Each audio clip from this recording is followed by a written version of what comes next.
की biology start की और पहले ही दिन एनसीईआरटी ने हमारे दिमाग के साथ खेलना स्टार्ट कर दिया।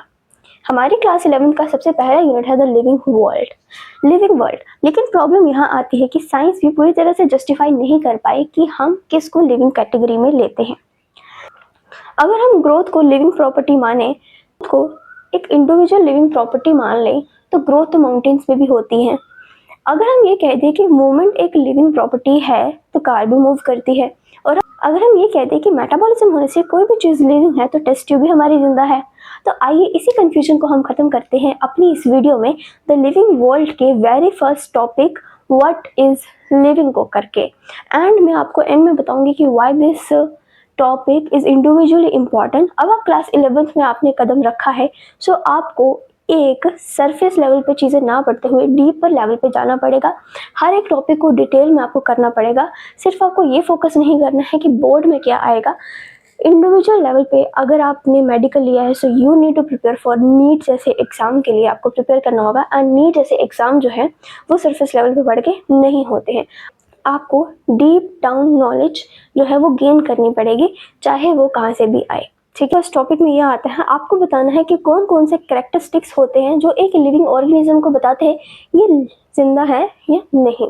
Is it a living thing और अ नॉन लिविंग थिंग। तो सबसे पहला जो पॉइंट आता है वो है ग्रोथ। ग्रोथ क्या, वी ऑल नो ग्रोथ क्या होती है। जब कोई चीज़ जो है वो ग्रो करती है, बढ़ती है। ठीक है, आपकी बुक में बताया गया है कि ग्रोथ जो है, ग्रोथ के भी दो ट्विन कैरेक्टरिस्टिक्स हैं। वो कौन से आगे, ग्रोथ दो तरह से होती है। एक तो है शरीर का बढ़ना, मतलब मास में इंक्रीज आना, और एक जो होता है नंबर में बढ़ाव होना। ठीक है, ये आपको एमसीक्यूज आ सकता है कि what are the twin characteristics of growth. First is increase in number, second is increase in mass. ठीक है, अब आपकी बुक कहती है कि हाँ, जो इंपॉर्टेंट लाइंस है आपकी बुक में ईच पैराग्राफ में से मैं उसका एक्सप्लेनेशन यहाँ पे कर रही हूँ। एवरी पैराग्राफ को एक सिंप्लीफाइड वे में प्रेजेंट करने की कोशिश कर रही हूँ। अब आप देखिए यहाँ पे प्लांट्स के बारे में, अब ग्रोथ है भाई, एनिमल्स में भी होगी, प्लांट्स में भी होगी। उसके बारे में आपकी बुक में लिखा गया है कि प्लांट्स में जो होती है, जो ग्रोथ है उसकी कोई लिमिट नहीं होती है। वो मतलब जब तक एक पेड़ है तब तक उसकी ग्रोथ होती रहेगी, अनलिमिटेड ग्रोथ होती है। लोकलाइज का मतलब क्या है, जैसे टिप ऑफ द एपिक्स पे हो गई है ना, ब्रांचेस पे हो गई, इस टाइप की लोकलाइज्ड होती है प्लांट की ग्रोथ। अब एनिमल की ग्रोथ देखो, एनिमल्स में हम भी आते हैं। ठीक है, एनिमल्स में हमारी अनलोकलाइज्ड होती है। कोई एक पर्टिकुलर चीज़ नहीं है कि हमारे सिर से ग्रोथ होगी या टांगों से ग्रोथ होगी, कोई लोकलाइज नहीं है। ठीक है, या हमारे कान बढ़ेंगे नहीं बढ़ेंगे, ये सब चीज़ें लोकलाइज्ड नहीं है। और हमारी जो ग्रोथ है वो लिमिटेड होती है, सर्टन एज तक हमारी ग्रोथ होती है। ये नहीं है कि हम बूढ़े हो गए और हमारी हाइट जो है इंक्रीज हो रही है, सर्टन एज तक हमारी हाइट इंक्रीज होती है। ओके, अब देखो ग्रोथ जो होती है एनिमल्स या प्लांट्स में किन फिनोमिना से होती है। फिनोमिना एक ही है, सेल का डिवीजन। हम क्लास 10th में पढ़ के आए हैं, सेल डिवीजन होता है हमारी बॉडी में, प्लांट्स एंड एनिमल में। अब क्या होता है, जो ये सेल डिवीजन होता है ना, ये वेरी क्रूशियल होता है ह्यूमंस के लिए एंड प्लांट्स के लिए भी। एज ह्यूमन क्यों होता है ये इंपॉर्टेंट, क्योंकि हमारे जो डैमेज सेल्स होते हैं, ठीक है, उसको रिप्लेस कर देता है। और अगर सेल्स की कमी है उसको ठीक है, डैमेज सेल को रिप्लेस कर देता है। एंड हमारी बॉडी की रिपेयरिंग होती है थ्रू ग्रोथ ही होता है।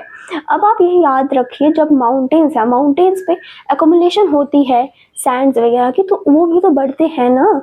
या आप ले लो एक सैंड मॉन्ड ले लो, वो भी ग्रो करता है क्योंकि उसमें डस्ट वगैरह इंक्रीज हो रही है ना, डस्ट वगैरह या मिट्टी के पार्टिकल्स वो एकोमुलेट हो रहे हैं, तो उसका मास जो है वो इंक्रीज होगा ही होगा। ठीक है, सो इन नटशेल हम ये कह सकते हैं कि ग्रोथ जो होती है इन ह्यूमंस में, इन एनिमल्स में, लिविंग ऑर्गेनिज्म में, वो होती है इनसाइड से, अंदर से, आउटर लेवल पे नहीं होती।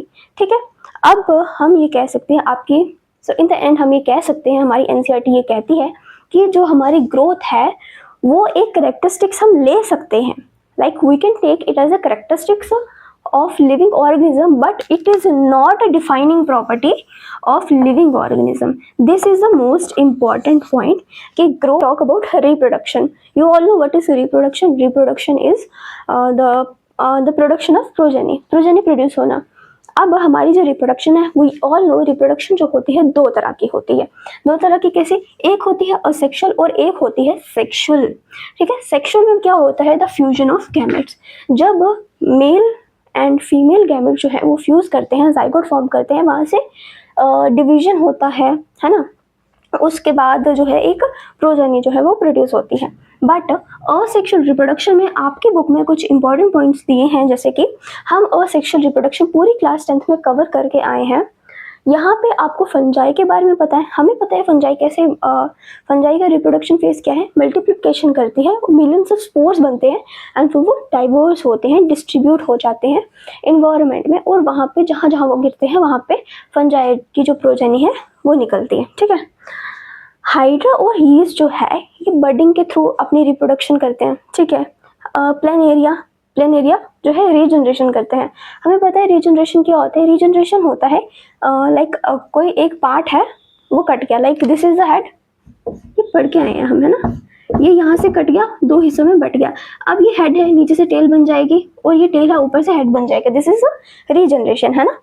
तो आपकी बुक क्या कहती है, आपकी बुक में एक इंपॉर्टेंट पॉइंट मेंशन है कि जितने भी यूनिसेलुलर ऑर्गेनिज्म होते हैं, जिनमें एक सेल होते हैं, सिंगल सेल्ड ऑर्गेनिज्म होते हैं, उनका इंक्रीज इन नंबर हम पहले पढ़ के क्या होता है, ग्रोथ होती है। ठीक है, इंक्रीज इन नंबर और रिप्रोडक्शन दोनों सिमिलर ही है। जैसे ये अमीबा है, ये बटा, ये दो में बन गया, इनका नंबर भी इंक्रीज हो गया और इनकी रिप्रोडक्शन भी हो गई। ठीक, इस बेसिस पे यहाँ पे ग्रोथ ही रिप्रोडक्शन है और रिप्रोडक्शन ही ग्रोथ है। हम इन टर्म्स का यूसेज यहाँ पे नहीं कर सकते, सो हमारी जो रिप्रोडक्शन आ जाती है वो भी एक डेफिनेट प्रॉपर्टी ग्रोथ की नहीं है। अब हमारे केसेस में आपको पता है स्टेराइल ह्यूमंस भी होते हैं। ठीक है, वो रिप्रोड्यूस नहीं कर पाते। सो क्या ये मतलब सो दैट इट मीन्स कि वो लिविंग नहीं है, वो भी लिविंग है, बट रिप्रोडक्शन को हम एक डेफिनेट प्रॉपर्टी नहीं कह सकते, कैरेक्टरिस्टिक्स कह सकते हैं, लेकिन एक डेफिनेट प्रॉपर्टी जो बताती है कि ये ऑर्गेनिज्म लिविंग है या नहीं, वो हम नहीं बता सकते। ठीक है, अब तो चलो भाई अपने थर्ड टॉपिक पे चलते हैं, जहाँ पे हम मेटाबॉलिज्म के बारे में पढ़ेंगे। मेटाबॉलिज्म क्या होता है, वी ऑल नो, जितनी भी रिएक्शन हमारी बॉडी में हो रही होती है उसको हम मेटाबॉलिज्म कहते हैं। मेटाबॉलिज्म मतलब केमिकल रिएक्शन जो हमारी बॉडी में हो रही होती है। और मेटाबॉलिज्म में आती हैं जो हम रेस्पायर करते हैं। ठीक है, रेस्पिरेशन जो हम करते हैं, हमारा ग्लूकोज टूटना, उससे एटीपी फॉर्म होना, डाइजेशन, ये सब आते हैं अंडर मेटाबॉलिज्म। अब मेटाबॉलिज्म जो होते हैं, मेटाबॉलिज्म की दो एग्जांपल्स हैं, एनाबॉलिज्म एंड कैटाबॉलिज्म। ये आपकी बुक में नहीं है बट आपको पता होना चाहिए। एनाबॉलिज्म क्या होता है, जब एक रिएक्शन में दो कंपाउंड्स जुड़ते हैं। ठीक है, दो कंपाउंड्स का जुड़ना मतलब बनना, एडिशन। और कैटाबॉलिज्म का मतलब होता है टूटना। ठीक है, जैसे कि ग्लूकोज का ब्रेकडाउन होता है ताकि एटीपी एनर्जी की फॉर्मेशन हो सके। ठीक है, जैसे कि हमारा दिल टूटता है वैसे यहाँ पे भी टूटना होता है। ठीक है, हाँ, ये जो आपको पैराग्राफ दिख रहा है, यहाँ पे आपको एक बहुत इंपॉर्टेंट पॉइंट यहाँ पे लिखा है, metabolic reaction can be demonstrated outside the body in a cell free system. Yes, हम सेल फ्री सिस्टम के बाहर भी जो है मेटाबॉलिज्म कर सकते हैं। मेटाबॉलिज्म मीन्स क्या, जो ऑर्गेनिज्म की बॉडी के बाहर जो रिएक्शन होती है उसको हम बोलते हैं IMR, मतलब आइसोलेटेड मेटाबॉलिक रिएक्शन कहते हैं। एक टेस्ट ट्यूब में परफॉर्म की जाती है। अब ये जो है हमारी NCERT कहती है जो IRM है वो लिविंग थिंग नहीं है, लिविंग थिंग तो नहीं है बट लिविंग रिएक्शन जरूर है। ओके, ये आपको MCQs वगैरह में ट्रिकी क्वेश्चंस में पूछा जाता है। ठीक है, अब इन द एंड हम कह सकते हैं यहाँ पे लिविंग रिएक्शन की बात हुई है, लिविंग थिंग की नहीं, लिविंग ऑर्गेनिज्म की बात नहीं हुई है। लिविंग ऑर्गेनिज्म तभी होगा जब उसमें सेल्स की प्रेजेंस होगी, और जो सेल्स के द्वारा सेल्स की प्रेजेंस में जो मेटाबॉलिक रिएक्शन होगी वही होगी हमारी defining property of living organism. इतना समझ आया? हमारी बात आती है जहाँ पे हम बात करते हैं कॉन्शियसनेस से। कॉन्शियसनेस क्या होती है? कॉन्शियसनेस जो होती है बहुत ही टेक्निकल और कॉम्प्लिकेटेड फीचर है जिसके थ्रू हम डिफाइन करते हैं एक लिविंग ऑर्गेनिज्म जिंदा है या नहीं है। ठीक है, अब कॉन्शियसनेस क्या होती है? पेड़ पौधे, हम एनिमल जो हैं, हम सेंस करते हैं एनवायरनमेंट को और हम रिस्पॉन्ड करते हैं, चाहे हम फिजिकली करें चाहे हम केमिकल करें, चाहे हम फिजिकली करें या केमिकली करें, किसी भी में करते हैं। ठीक है, करते हैं ना।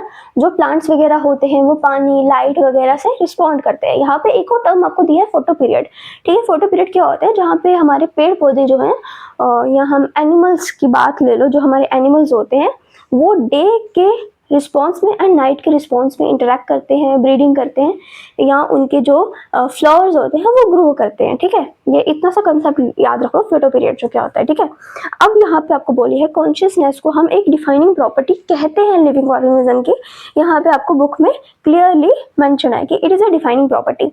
अब इन्होंने कहा है जितने भी प्रोकैरियोट से लेके यूकैरियोट तक ऑर्गेनिज्म होते हैं सारे जो है इसी फिनोमिना पे रिलाई करते हैं, कॉन्शियसनेस पे। अब प्रोकैरियोट एंड यूकैरियोट क्या होता है ये भी आप देख लो। प्रोकैरियोट वो ऑर्गेनिज्म होते हैं जो कि बहुत प्रिमिटिव, बहुत पहले से चलते आ रहे हैं और इनमें कोई एक प्रॉपर न्यूक्लियस नहीं है, प्लस इनमें कोई मेम्ब्रेन बॉन्ड ऑर्गेनेलिस नहीं है। फॉर एग्जांपल हमारा बैक्टीरिया हो गया। यूकैरियोट क्या होता है जिसमें एक ट्रू न्यूक्लियस प्रेजेंट होता है और मेम्ब्रेन बॉन्ड ऑर्गेनेलिस होती हैं।